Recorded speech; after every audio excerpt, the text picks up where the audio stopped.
കേരള ലോട്ടറിയുടെ വിശ്വാസ്യത തകർക്കുന്ന ഏജന്റുമാർക്കെതിരെ നടപടി സ്വീകരിക്കണമെന്നാവശ്യപ്പെട്ട് AITC-യുടെ നേതൃത്വത്തിൽ മാർച്ചും ധർണയും നടത്തി. കേരള ലോട്ടറിയുടെ വിശ്വാസ്യത തകർക്കുന്ന തരത്തിൽ സോഫ്റ്റ്വെയർ ഹാക്ക് ചെയ്ത ഏജന്റുമാർക്കെതിരെ കർശന നടപടി കൈക്കൊള്ളണമെന്ന് AITC സംസ്ഥാന വൈസ് പ്രസിഡന്റ് KK അഷ്റഫ് ആവശ്യപ്പെട്ടു. ലോട്ടറി സോഫ്റ്റ്വെയർ ഹാക്കർമാർക്കെതിരെ ഉടൻ നടപടി വേണമെന്ന് ആവശ്യപ്പെട്ട ഓൾ കേരള ലോട്ടറി ട്രേഡേഴ്സ് യൂണിയന്റെ നേതൃത്വത്തിൽ എറണാകുളം ലോട്ടറി റീജിയണൽ ജോയിന്റ് ഡയറക്ടറുടെ ഓഫീസിലേക്ക് നടത്തിയ മാർച്ച് ഉദ്ഘാടനം ചെയ്ത് സംസാരിക്കുകയായിരുന്നു അദ്ദേഹം. ഗവൺമെന്റിന്റെ ഏറ്റവും പ്രധാനപ്പെട്ട ഒരു വരുമാന മാർഗമായി ഇന്ന് ലോട്ടറി മേഖല മാറിയപ്പോൾ ആ ലോട്ടറി മേഖലയിൽ കാലാനുസൃതമായി വരുത്തിയ മാറ്റങ്ങൾക്ക് അത് തകർക്കാൻ വേണ്ടിയുള്ള ബോധപൂർവമായ ശ്രമം ഈ രംഗത്തുള്ളവർ നടത്തിയാൽ അതിനെതിരായ ശക്തമായ നിലപാട് സ്വീകരിച്ച് ഇതിനെ സുശക്തമാക്കി, ഇതിനെ സുസംഘടിതമാക്കി, ഇത് അഴിമതിരഹിതമാക്കി, ഇത് യാതൊരുവിധ പ്രതിസന്ധിയും നേരിടാത്ത മേഖലയാക്കി, ജനങ്ങൾക്ക് വിശ്വാസമുള്ള മേഖലയാക്കി ഈ മേഖലയെ നിലനിർത്തേണ്ട ഏറ്റവും പ്രധാനപ്പെട്ട ചുമതല ഈ ധനസമാഹരണം കൊണ്ട് ഏറ്റവും പ്രയോജനം ലഭിക്കുന്ന ഒരു സംസ്ഥാന ഗവൺമെന്റിനുണ്ട് എന്ന ധാരണ ഒരു സംസ്ഥാന ഗവൺമെന്റിന് നല്ല ബോധ്യമുണ്ടാകണം എന്നതാണ് ബന്ധപ്പെട്ട അധികാരികളോട് ഞങ്ങൾ സൂചിപ്പിക്കാറുള്ളത്. കാരണം ഇന്ന് മദ്യവും ലോട്ടറിയുമാണ് യാഥാർത്ഥ്യം പറഞ്ഞ സർക്കാരിന് നിലനിർത്തിയിരിക്കുന്നത്. കേന്ദ്രം ഒന്നും തരുന്നില്ലല്ലോ.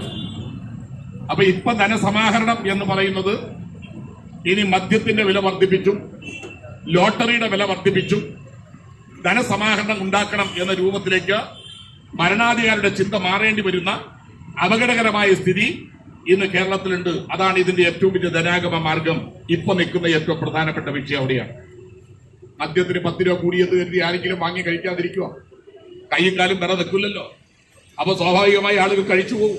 സംസ്ഥാന സർക്കാരിന് വരുമാനം നേടിക്കൊടുക്കുന്ന ലോട്ടറിയുടെ നിലനിൽപ്പിനും അതിന്റെ വിശ്വാസ്യത സംരക്ഷിക്കുന്നതിനും സർക്കാരിന് ഉത്തരവാദിത്തമുണ്ട്. കുറ്റക്കാർക്കെതിരെ നിയമപരമായ നടപടി സ്വീകരിക്കുന്നതിൽ അലംഭാവമുണ്ടായാൽ അതിശക്തമായ പ്രക്ഷോഭമായി ഇത് മാറും. ഉദ്യോഗസ്ഥരുടെ വീഴ്ചയുണ്ടെങ്കിൽ പരിശോധിക്കണമെന്നും അദ്ദേഹം ആവശ്യപ്പെട്ടു. മറ്റൊരു തൊഴിലും ചെയ്യാൻ കഴിയാത്ത ആയിരക്കണക്കിന് ആളുകൾ തൊഴിലിനായി ആശ്രയിക്കുന്ന ലോട്ടറി മേഖലയുടെ നിലനിൽപ്പ് സംരക്ഷിക്കേണ്ടത് സർക്കാരിന്റെ കടമയാണെന്ന് അദ്ദേഹം പറഞ്ഞു.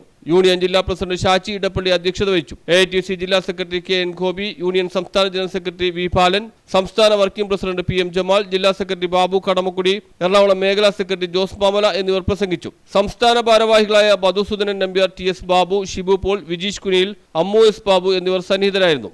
മേനക ജംഗ്ഷനിൽ നിന്നും ആരംഭിച്ച മാർച്ചിന് VK ഗോപി, വിഷ്ണു കുന്നത്തുനാട്, ജോസഫ് സാർദോ, അബ്ദുൽ നാസർ, ആൻസൺ അമ്പാട്ടുകാവ്, ജോയി മാറ്റൂർ, മായ വിജയൻ, MS റജി തുടങ്ങിയവർ നേതൃത്വം നൽകി.